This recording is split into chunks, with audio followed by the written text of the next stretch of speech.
Tonight on Ukraine Today, Ukrainian drones struck Moscow military airfields and facilities of Russia's military-industrial complex. A shocking statement from Russian General and State Duma Deputy Andrey Gurulyov. Russia will attack Poland. Belarusian dictator Lukashenko threatens Europe with nuclear weapons.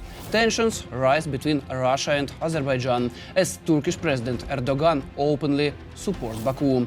All that and more coming up. I'm Fedor Shilenko. Let's get started.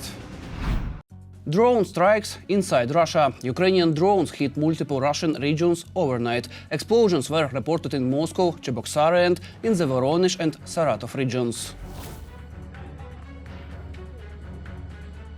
Опа, ты сюда летит, сюда летит, сюда летит, сюда летит.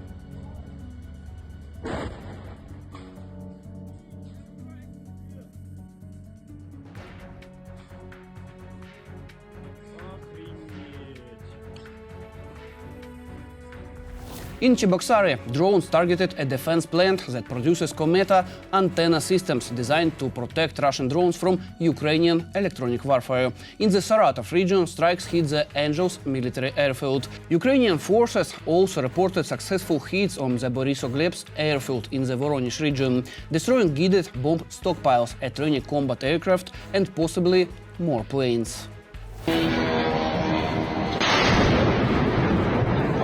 These strikes come after Ukraine's successful special operation Spider, which reportedly destroyed about a third of Russia's strategic bombers. Now, Russia's military industry is scrambling to rebuild its air fleet. But Western sanctions and the lack of skilled personnel are major obstacles. Will a new aircraft plant in the Kazan help Russia recover? We will take a closer look in the report.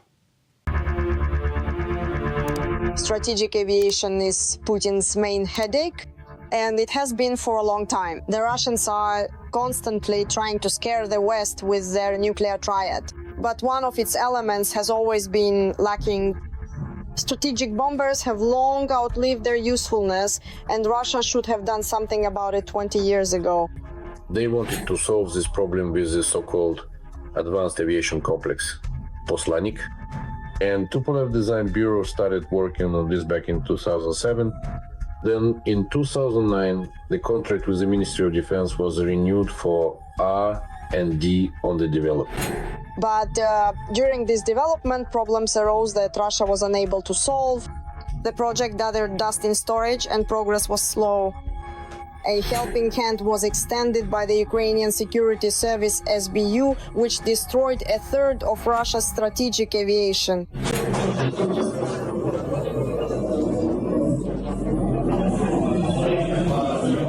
Operation Web likely accelerated decision-making regarding the Messenger project. After all, there's not much left to scare the West with.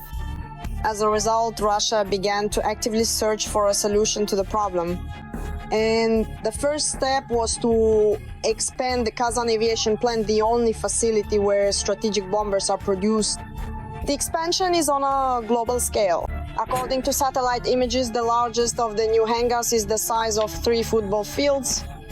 Almost $1 trillion rubles has been allocated for this. Russia is capable of increasing its production facilities. But even within the budget, there is supposedly 1 billion euros. 1 billion was spent on purchasing various equipment from the Chinese, machinery and so on and so forth. But if they needed to use 3 billion, the Russians would invest 3 billion, even 5 billion. But they can't put it to use, they can't find the money to buy something bigger, because anything more would simply not be intended for the purposes set out in this program for the Advanced Long-Range Aviation Complex Messenger. Thus, we return to the Messenger gathering dust in the warehouse. Apparently, it is this very model that the Russians plan to produce at the expanded plant. But for now, it looks like nothing more than wishful thinking. There are optimistic Russian experts who say that this messenger will appear by the year 2030. Their plans actually mentioned the first flights happening in 2027 or 2028. But considering that it's already 2025 and there were already reports in 2025 that the first flight should have happened, this first takeoff keeps getting postponed again and again. But judging by the current state of affairs, nothing will realistically take off there before 2030. At the very least, the Russians still haven't managed to make a proper engine. There is one engine which is currently being used to upgrade the Tuesday 160S to the Tuesday 160M2. But this modernization has been going on for a long time and is progressing so slowly that the Messenger will have to wait a very long time for its engine.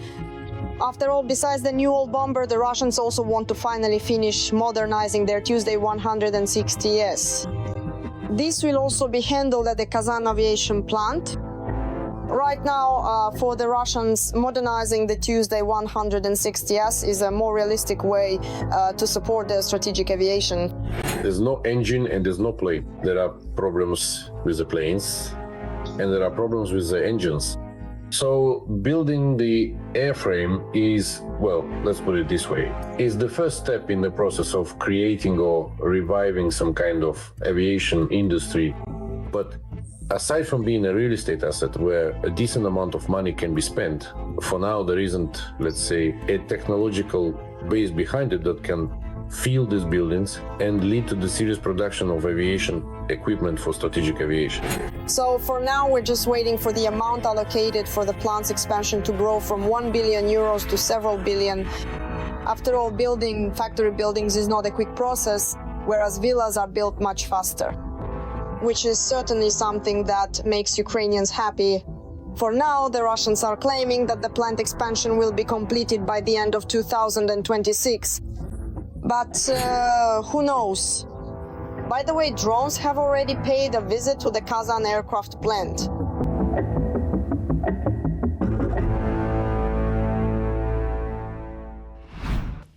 Former US President Donald Trump has promised continued support for Ukraine after an important phone call with President Zelensky.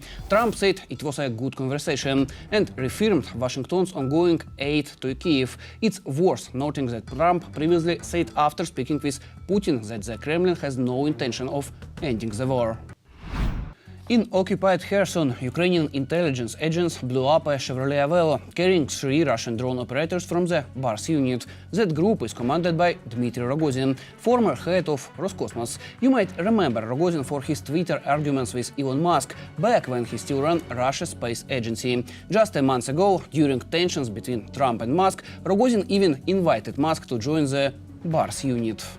Elon, don't be upset. You are respected in Russia. If you encounter insurmountable problems in the US, come to us and become one of us. A Bars armored fighter. Here you will find reliable comrades and complete freedom of technical creativity. But Ukraine didn't stop with that hit. More details on Russian losses and the front line in the next report. Ukrainian beavers are destroying the occupiers' equipment in Crimea. And we're not talking about ordinary animals that the occupiers should be afraid of. These are all high-precision UAVs, and they are destroying expensive air defense systems in the temporarily occupied territory of Crimea. Footage from the main intelligence directorate shows the successful destruction of a Pantsir air defense system, 3 radar stations, and a Russian Su-30 fighter jet at the airfield in Saki. Meanwhile, the news from the US for Ukraine is not the best. The American authorities have announced a suspension of arms deliveries to our country, as they are concerned that the Pentagon's own stockpiles have been depleted too much. According to Western journalists, the shipment of certain anti-aircraft missiles and other high-precision munitions to Kyiv will also be temporarily halted. At the same time, the US State Department states that the American decision does not mean a complete halt to deliveries. There is already an official statement from the White House press secretary that the United States has not suspended all arms deliveries to Ukraine. And the decision made by the Pentagon the day before is just one situation. Moreover, at this point, the United States has unblocked the issue of re-exporting American weapons, that is, the supply of weapons for the needs of Ukraine's defense forces from NATO army stockpiles, which had previously been transferred or accordingly sold to these countries by the United States. In temporarily occupied Crimea, there was, and we're not afraid to use this word, the elimination of the year. During a strike by the main intelligence directorate of Ukraine's Ministry of Defense, the chief of staff of Russia's Black Sea Fleet, Ildar Akhmerov, was eliminated. Since 2023, he held the position of Deputy Commander of the Black Sea Fleet, and since 2024 he was Chief of Staff and First Deputy Commander of the Black Sea Fleet. His name is included in the so-called Book of Executioners of the Ukrainian people, which states that he has been directly involved in planning the main organization of the Russian invasion of Ukraine since the 24th of February 2022. There has not yet been any official confirmation of his elimination from the main intelligence directorate, but Russian propaganda is already mourning, lamenting, and demanding a response from their so-called decision-making center. Dangerous things are happening right under Putin's nose in his own capital. Since the beginning of June, 3 cars have been rigged with explosives in Moscow. All the incidents took place in the western part of the city and close to each other. Experts who arrived at the scenes did not confirm the presence of explosive devices. However, one car carrying KGB veterans did end up exploding. At the moment, it is being reported that there were supposedly technical malfunctions in the Nissan Qashqai, in which a veteran of the State Security Committee and his daughter, a former FSB officer, were present. Problems with the wiring were discovered, but this is the official version from the Russian side, which may be conducting information operations in this way to minimize the negative impact on Russian special services. We are talking about operations by the main intelligence directorate of the Ministry of Defense of Ukraine directly on the territory of the occupying country. That is, if it is confirmed that Ukrainian intelligence services were indeed involved in the attempted assassination. We can qualify this situation as such, then this will once again demonstrate the low level of counterintelligence and counter-sabotage activities of the Russian special services. Drones continue to attack Russia. In the past 3 months, the Energia plant in Yelets has been attacked for the second time. The facility produces batteries, including those for UAVs, as well as batteries for aviation and the Navy. At the same time, while strikes are hitting Russia, everyone is still going off to fight in Ukraine. The deputy chairman of Russia's Security Council, Dmitry Medvedev, reported that from January to July 2025, more than 210,000 people signed contracts with the Ministry of Defense to participate in the war against Ukraine. The current pace of army recruitment, which is carried out mainly in Russia's poorer regions, is incentivized by generous payments from Putin, far exceeding local wages. And for now, this makes it possible to cover frontline losses, which for the Russians have already exceeded 1 million people. Russian General Andrey Gurulyov, also a State Duma deputy, publicly declared that Russia will attack Poland, saying it's only a matter of time. I just arrived from Brest. This morning, I got off the train. I attended commemorative events marking the beginning of the Great Patriotic War at the Brest Fortress. And let me tell you this, I talked well. I won't say with whom, how, or why. The Poles are currently seriously reinforcing the border. And it's absolutely clear why. After all, they're the ones who made a mess. Here's the key word, made a mess. They made a mess. If they've made a mess, should they get hit on the head? They should, and they understand perfectly well that sooner or later they're going to get hit on the head. No matter what kind of mines they lay along their border or what they do, the time will come, I'm more than sure of it, and they'll get hit on the head. What do you think of these new threats from the Kremlin? Share your thoughts in the comments. Belarusian dictator Alexander Lukashenko congratulated Donald Trump and the American people on Independence Day. In his message, Putin's ally expressed hope for restoring positive ties between Washington and Minsk. I hope for the restoration of positive dynamics in interstate contacts and the implementation of mutually beneficial projects of bilateral and multilateral cooperation. Yet, at the same time, Lukashenko confirmed that Russia's Oreshnik missile system, a weapon Putin uses to threaten the West, will be deployed in Belarus by the end of 2025. More details in the report. The self-proclaimed president of Belarus, Lukashenko, stated that by the end of the year, that very Oreshnik will be deployed in the country. In the historic city of Volgograd, we reached a significant agreement with our esteemed big brother Vladimir Vladimirovich Putin that the very first Oreshnik positions will indeed be established in Belarus. You have seen Oreshnik in action. These are the same missiles, the same strikes, only without nuclear weapons, without radioactive contamination of the land and air. By the end of the year, this weapon will be deployed in Belarus. Then no one will have to worry that Belarusians possessing nuclear weapons are ready to launch a strike. Naturally, the strike will be carried out with non-nuclear weapons. Lukashenko's statement should primarily be seen as an informational pretext. It's a desire to please the Kremlin and accordingly to put pressure on his neighbors. First and foremost, this concerns Poland and the Baltic countries. The story with the unparalleled Russian system and Lukashenko began back in December of last year, when he publicly asked his friend, the dictator Putin, for Oreshnik. Please don't take this as some kind of impudence. I would like to publicly and formally ask you to deploy new and advanced weapon systems, and above all, the formidable Oreshnik system on the sovereign territory of Belarus. I genuinely think that this development will become entirely possible in the latter half of the upcoming next year. If you want to get something from Putin, make sure he promises something publicly. Almost immediately, Lukashenko made a grand statement. He himself would determine the targets for Oreshnik, not Russia. You probably noticed that my only condition for Putin was this. We in Belarus will determine the targets, not the Russians. But you'll help us operate it, since we don't know how yet. So we'll be pressing the button together. God forbid it ever comes to that. But we will be the ones to determine the targets.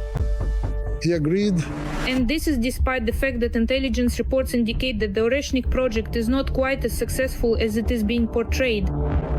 There is no basis to talk about dozens of units supposedly being deployed on the territory of the Republic of Belarus. According to the same geodata, there are no more than 3 installations. And we're not talking about the latest weapon models, but rather about modernized ones.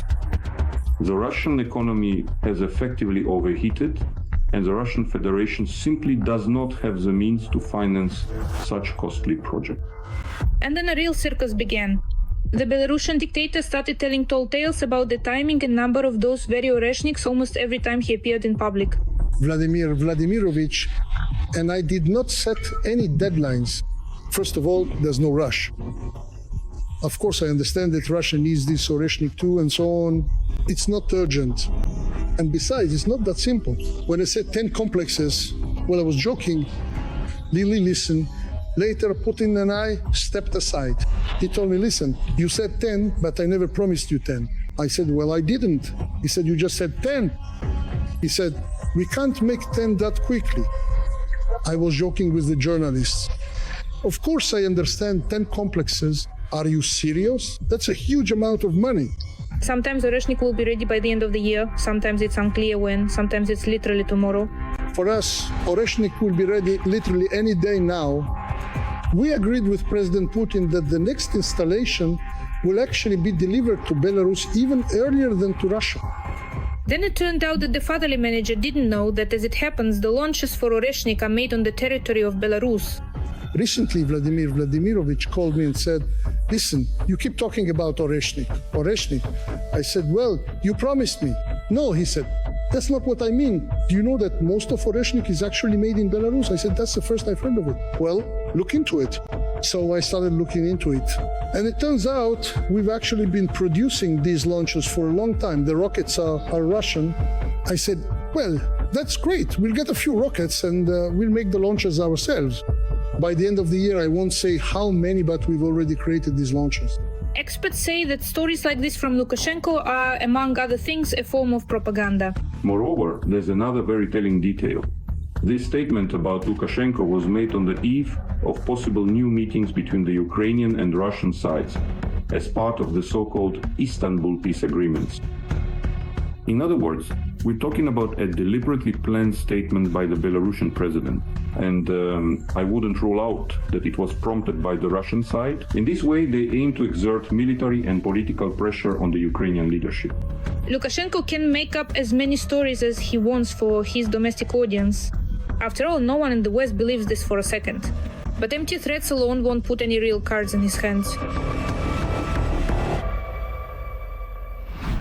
As conflict with the Kremlin depends, Azerbaijan is strengthening alliances. Despite Russian propaganda and official threats, Azerbaijani President Ilham Aliyev held a summit in Nagorno-Karabakh with leaders from Turkey, Pakistan, Kazakhstan, Iran, Tajikistan, Uzbekistan and others. Turkish President Recep Tayyip Erdogan and Pakistani PM Shehbaz Sharif openly backed Azerbaijan.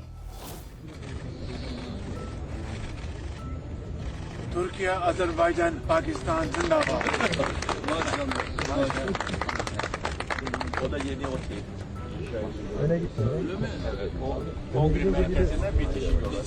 Earlier reports revealed that Russia's defense ministry ordered the downing of an Azerbaijan Embraer passenger jet, evidence of growing hostilities between the two countries. 6 months after the high-profile crash of the Azerbaijan Airlines plane, allegedly shot down in Chechen airspace by a Russian Pantsir S air defense system, there is no longer any doubt about who is responsible for the deaths of dozens of passengers. The relationship between Azerbaijan and Russia didn't start to cool just yesterday. Back in December 2024, there was a major incident. You remember it? A passenger plane flying from Baku was shot down over Grozny. 38 people died, mostly Azerbaijanis.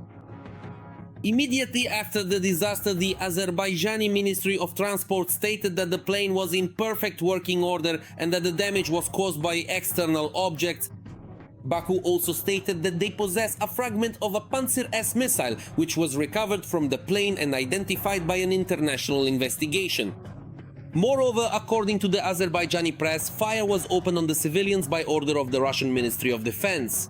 To support their claims, the investigators released an audio recording of the air defense captain who struck the airliner, along with the corresponding explanatory note. Azimuth 338, range 7,000, altitude 400. Fire. I say fire.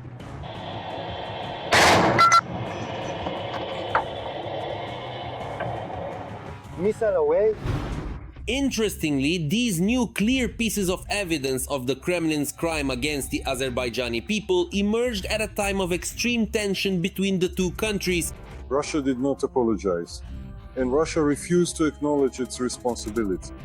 In general, from that moment on, relations began to deteriorate rapidly. And the point of no return to normal relations with the Kremlin for Baku was the particularly brutal murder of 2 of its citizens in Russia. The General Prosecutor's Office of Azerbaijan initiated a criminal case regarding the use of torture and the particularly brutal premeditated murder of 2 of its citizens after they were detained during migration raids in Yekaterinburg. In just a few days, Russia and Vladimir Putin personally became the enemy.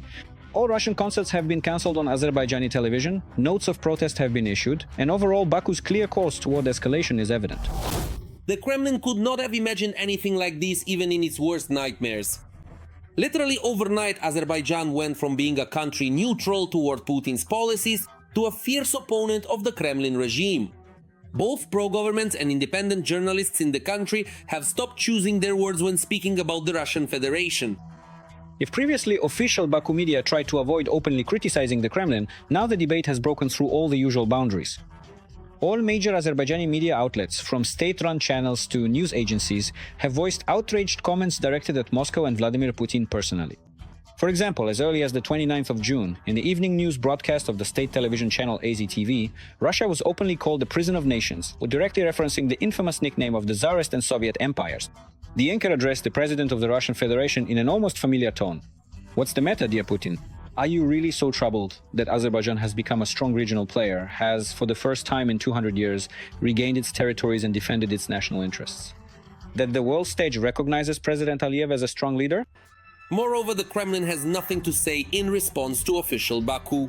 As a result, all the Kremlin propagandists were unleashed on Aliyev, taking it upon themselves to scold the Azerbaijani leader and lament the loss of centuries-old friendly relations. It is not countries or states that are afraid. It is these leaders who are afraid, like that little dog barking at the elephant so much that now it runs around the whole square, trying to convince everyone to somehow set the elephant on fire, trample it, do something to it before the elephant comes back and settles the score with them for all that barking. Putin doesn't have the strength or the courage for anything more. The feeling of such overwhelming superiority over other peoples has simply become state policy. History textbooks are being rewritten for this, the entire cultural agenda is being tailored to fit it, and so on and so forth. In other words, Nazism is flourishing. Against the backdrop of this Nazism, which is perceived very painfully in all the countries bordering Russia, this is true in Kazakhstan, in Azerbaijan, and I don't even want to start talking about Ukraine. But in the Baltics, this is all felt very acutely. And this combination of state-sponsored Nazism and the pride of Azerbaijan, the national pride of Azerbaijan, which was insulted by this incident with the plane, by the way, a completely ridiculous one. Why they didn't admit their responsibility is completely incomprehensible. Well, they would have had to punish someone in Chechnya. All right, you can't punish anyone in Chechnya? Oh, what a disaster. In other words, this is isolating Russia more and more. Azerbaijan feels protected by Turkey, shielded by the Turkish army. Turkey is a NATO member, no less, right? So now Azerbaijan already considers it possible to speak to Russia as an equal. And it will only get worse from here. Well, for the Kremlin, that's for sure. With Erdogan's support secured, Aliyev can turn his back on Russia, shaping his future foreign policy while bypassing the Russian Federation. Along the perimeter of its borders, Russia wants to have wealth. It either has a vassal or an enemy. We will not be a vassal to Russia or to anyone else. And being an enemy of Russia is not something we need either. So there's only one thing left: to maximize the distance and reduce all relations to the bare minimum.